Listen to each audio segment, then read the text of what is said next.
jambar fay biram penda wagan sonko jomay ngayo ndam to njogo ine leyandu sereer leyandu ne basiro reefu jambar fay biram penda wagan sonko jomay ngayo ndam to njogo ine. Je commencerai par une petite devinette. Vous allez juste me dire l'auteur de cette citation, de cette belle citation. Le Sénégal n'a pas besoin de messie ni de héros, mais d'une masse critique, conscient des enjeux de l'heure. Je tiens avant tout à saluer cette excellente initiative qui illustre parfaitement cette citation, parce que ça montre qu'il y a une prise de conscience des enjeux de l'heure.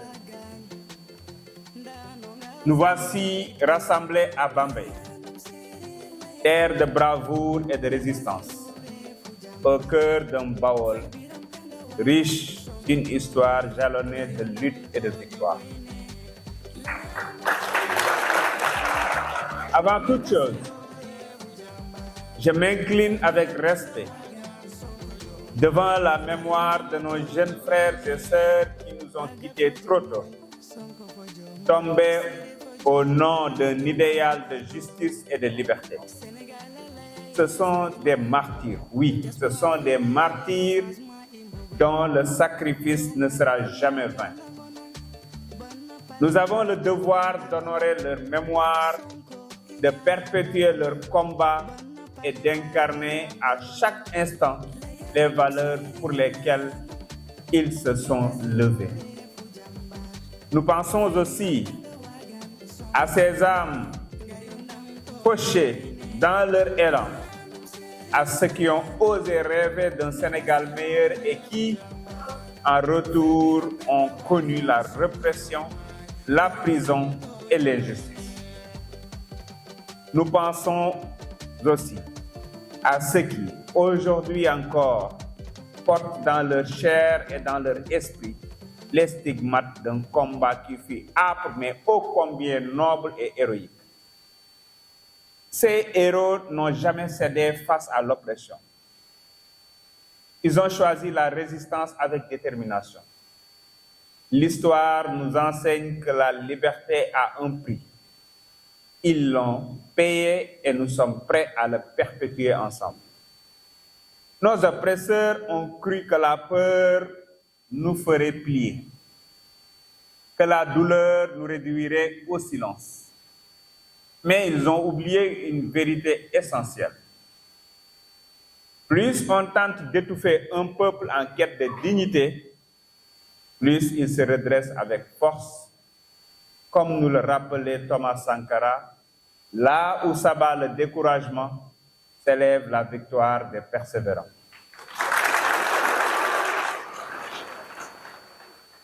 Aujourd'hui, nous sommes debout et nous n'avons pas le droit de faiblir. Nous avons transformé la douleur en action, le deuil en détermination. La jeunesse patriotique incarne dans sa plus belle expression l'ADN du PASTEF. Vous savez ce que c'est que l'ADN du PASTEF? La résilience. Nous, patriotes, avons fait de nos larmes une arme, de nos blessures une force créatrice, car c'est à nous qu'incombe la mission de bâtir un Sénégal pour lequel tant de sacrifices ont été consentis. L'engagement des parlementaires patriotes, je vous le dis avec solennité, vous pouvez compter sur nous. En tant que parlementaires et en tant qu'Assemblée nationale, nous serons les garants vigilants et déterminés de ce projet de transformation nationale fondé sur des valeurs d'intégrité, de probité et de loyauté envers le peuple sénégalais. Mes chers collègues parlementaires, chers jeunes patriotes, notre responsabilité ne se limite pas à voter des lois et à contrôler l'action du gouvernement. Nous sommes les architectes de la transformation nationale, les garants de l'agenda de développement Sénégal 2050, notre boussole vers un pays souverain, prospère, et juste.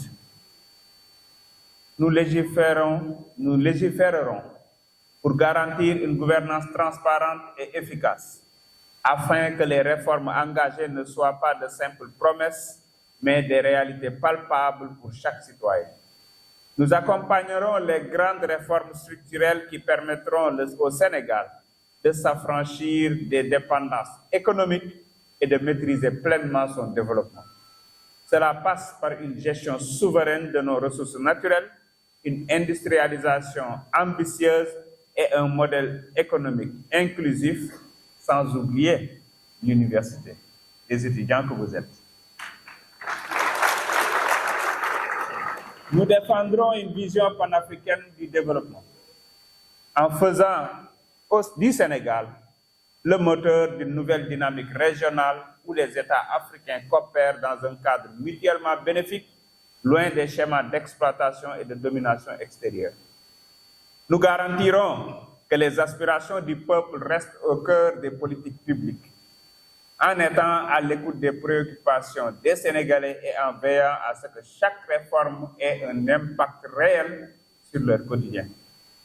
Le Sénégal de 2050 que nous bâtissons aujourd'hui ne sera plus un simple slogan politique, mais une réalité portée par des institutions fortes et une justice indépendante. Le ministre a tout à fait raison de parler de deux institutions et d'une autorité. Et vous pouvez vous assurer que le nécessaire sera fait, Inch'Allah, pour l'aboutissement de cette vision Sénégal 2050. Chers jeunes patriotes, Cheikh Anta Diop nous l'a enseigné. La jeunesse est le ferment de tout renouveau. C'est elle qui détient les clés de l'avenir. Et cette jeunesse, c'est vous.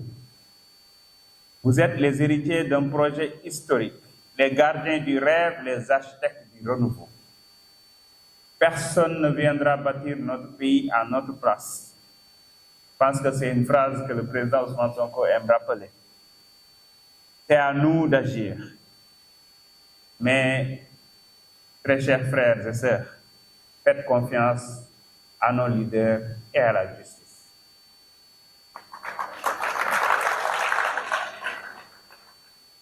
Jeunes du Sénégal, nous devons tirer les leçons du passé. Nous avons combattu un système injuste et oppresseur, un régime qui a instrumentalisé la justice pour diviser et oppresser. Mais aujourd'hui, nous avons la chance d'écrire une nouvelle page de notre histoire. Faites donc confiance, je dirais même faisons donc confiance aux autorités que vous avez portées ou que nous avons portées au pouvoir. Le président de la République, son Excellence Bassirou Diomaye Diakhar Faye, et le Premier ministre Ousmane Sonko ont prouvé leur engagement indéfectible pour un Sénégal souverain, juste et prospère. Ils incarnent cette nouvelle gouvernance basée sur la transparence, l'éthique et la justice. Nous ne devons pas reproduire les erreurs du passé. Il ne faut ni sombrer dans la vengeance aveugle, ni douter des institutions que nous sommes en train de reconstruire.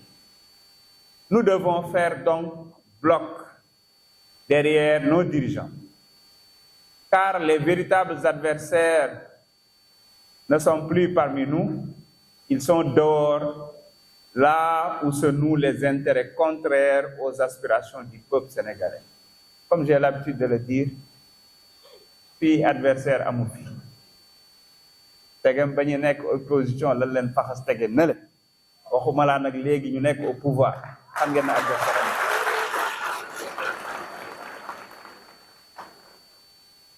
L'heure est donc à l'unité, au rassemblement et à la consolidation de notre souveraineté. Nous devons rester vigilants, solidaires et unis face aux forces qui, de l'extérieur, cherchent à nous affaiblir. C'est très simple parce que ce que le Sénégal est en train de réussir risque d'être une épidémie au niveau de l'Afrique. Et ça n'arrange pas ce que vous savez. Notre ambition ne se limite pas donc à notre seul pays. Le Sénégal doit être un modèle, un repère, une boussole pour toute l'Afrique. Nous sommes les héritiers de Cheikh Anta Diop, de Thomas Sankara, de Kwame Nkrumah, ces géants qui nous ont enseigné que l'Afrique doit prendre son destin en main. Nous devons prouver au reste du continent que oui, il est possible de prendre le pouvoir par la voie démocratique et gouverner autrement. Que oui, il est possible de rompre avec la soumission économique et politique. Que oui, il est possible d'offrir aux Africains un avenir digne et souverain. Le Sénégal doit être le laboratoire d'une Afrique debout, où les richesses profitent au peuple, où la démocratie n'est pas qu'un slogan, mais une réalité vivante, où la jeunesse n'a plus besoin d'émigrer pour espérer un avenir. Notre victoire ne sera totale que si elle insuffle un élan panafricaniste. Notre révolution nationale doit devenir une révolution continentale. Levez-vous, jeunes du Sénégal et d'Afrique. Le continent a besoin de vous, de nous, dirais-je, de votre lucidité face aux défis actuels, de votre courage et de votre détermination, de votre intelligence et de votre créativité pour bâtir une Afrique à la hauteur de ses talents et de ses ressources. Vous avez aujourd'hui l'opportunité de travailler sous le leadership éclairé de son Excellence, Monsieur le Président de la République, Bassirou Diomaye Diakhar Faye, et du pragmatisme du Premier ministre Ousmane Sonko. Il compte sur vous, il compte sur vous, il compte sur nous. Un choix historique, agir ou subir. Prince Fanon nous avertissait, chaque génération doit, je pense que vous pourrez le terminer, dans une relative opacité, découvrir sa mission, la remplir ou la trahir. Quelle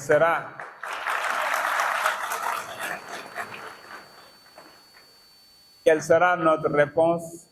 Allons-nous rester dans l'attente ou embrasser pleinement la dynamique de transformation?